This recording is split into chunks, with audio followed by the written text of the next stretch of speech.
Isang Pinoy naman na galing sa bansang Australia inaresto paglapag sa NAIA matapos makita ang record nito sa immigration system na matagal na palang may nakahaing warrant of arrest laban sa kanya dahil sa kasong homicide or pagpatay. Hindi na nakalusot sa mga otoridad ang isang 48 years old na pasahero na galing Sydney, Australia na dumating sa Ninoy Aquino International Airport Terminal 3 dahil sa pagtatago nga sa batas at may standing warrant of arrest. Dahil nasa acting alert ng Bureau of Immigration na suspect, agad na ipinagbigay alam ito sa PNP Aviation Security Group kasabang Criminal Investigation and Detection Group ng Southern Police District matapos na ma-plug sa immigration clearance. Lumalabas na may standing warrant of arrest sa pasahero sa kasong homicide na may petsa na January 29, 2015 na may kaukulang piyansa na 40,000 pesos.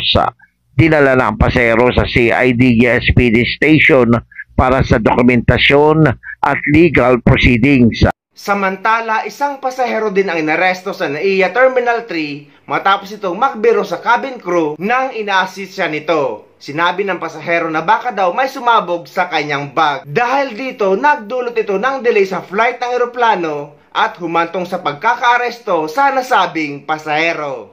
Ang domestic flight sa NAIA Terminal 3 ang halos 3 oras na naantala dahil nag-bomb joke ang isang lalaking pasahero. Ayon kay Police Colonel Cesar Lumiwes, head ng PNP Aviation Security Group sa NAIA, pasahero ang lalaki ng Flight 5J993 ng Cebu Pacific. Nakaschedule ang lipad kaninang 10:48 ng umaga patungo sa General Santos City sa South Cotabato. Tinulungan ng flight attendant na ilagay ang bag ng lalaki sa overhead compartment nang sabihin nito na may bomba pa naman. Agad itong inireport ng flight attendant kaya kaagad itong dinakip ng mga tauhan ng PNP Aviation Security Group na batay sa SOP agad ding nagpaniling o nagsiyasat kung mayroon ng bomba o pampasabog sa eroplano na nagnegatibo naman. Dahil sa nasabing pagbibiro, 1:13 na ng hapon nakalipad ang eroplano o halos 3 oras ngang naantala ayon kay Colonel Lumiwes sa sampa ng lalaki ng paglabag sa Presidential Decree 1727. Sabi ni Colonel Lumiwes, may nag-bomb joke din sa NAIA nitong araw ng linggo kaya pangalawa na ito